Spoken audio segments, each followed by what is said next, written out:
Mirë se erdhe në botën ku askush nuk është i pafajshëm. Sekrete shqiptare, vendi ku rrëfimet më të thella, më të ndaluara dhe më të pathëna të shqiptarëve marrin zë. Na bëni subscribe për histori të ndryshme.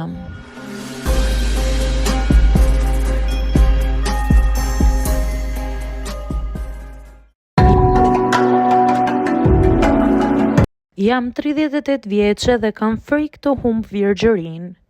Ka gjëra që nuk i thuhen askujt, as shoqeve, as familjes, as një njeriu. Dhe një nga to është kjo që unë kam mbajtur të fshet gjithë jetën. Jam 38 vjeçe dhe ende nuk e kam humbur virgjërinë. Kur e them me zë në mendjen time, më duket sikur po flas për dikë tjetër dhe jo për veten, por është e vërteta ime. Dhe është një e vërtet që më ka shoqëruar me turp, me frikë, me pasiguri dhe mbi të gjitha me një ndjenjë sikur jam e ngecur diku mes rinisë dhe maturimit. Unë nuk isha as vajza e turpshme dhe as e mbyllur. Më pëlqente jeta, më pëlqente të dashuroja, por marrëdhëniet e mia gjithmonë përfundonin para se të bëheshin serioze. Disa meshkuj nuk duronin që unë nuk isha gati. Disa më bënin të ndihesha nën presion. Disa u larguan sa po e kuptuan sa serioze e shija unë intimitetin. Me kalimin e viteve, mosha rritej dhe frika rritej bashkë me të. Kur mbusha 30 vjeç, aty më filloi paniku.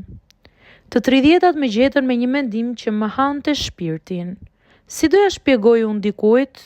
A do më marrë njëri seriozisht? Aty fillova ta shmang kompletësisht lidhjen. Fillova të rri vetëm sepse më dukej më e lehtë se sa momenti kur një burr do më pyeste: "Sa eksperiencë ke?"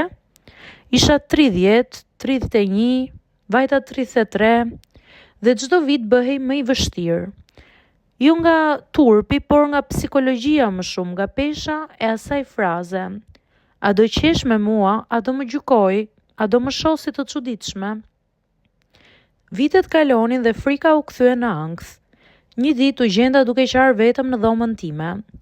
Jo se më mungonte dikush, jo se nuk gjeja partner, por sepse ndihesha sikur po e humbisja vete në pritje të një dite që nuk do të vinte kurrë.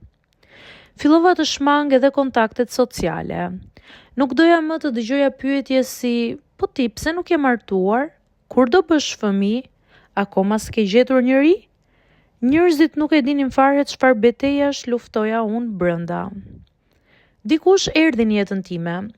Vit i ri, punë e re, u njoha me një burr ndryshe, i qetë, i butë dhe inteligjent. Nuk më pyeti për të shkuarën, nuk më nxitoi për asnjë gjë. Por çdo shenjë e tij e mirë, vetëm sa e rriste më shumë ankthin tim. Sepse çdo herë që më shikonte gjatë në sy, unë mendoja: duhet i them? Po si t'ja them? Një natë, ndërsa po pinim çaj, ai më tha me një ton të ulët dhe shumë të ngrohtë: "Nuk ke pse trëmbesh nga unë."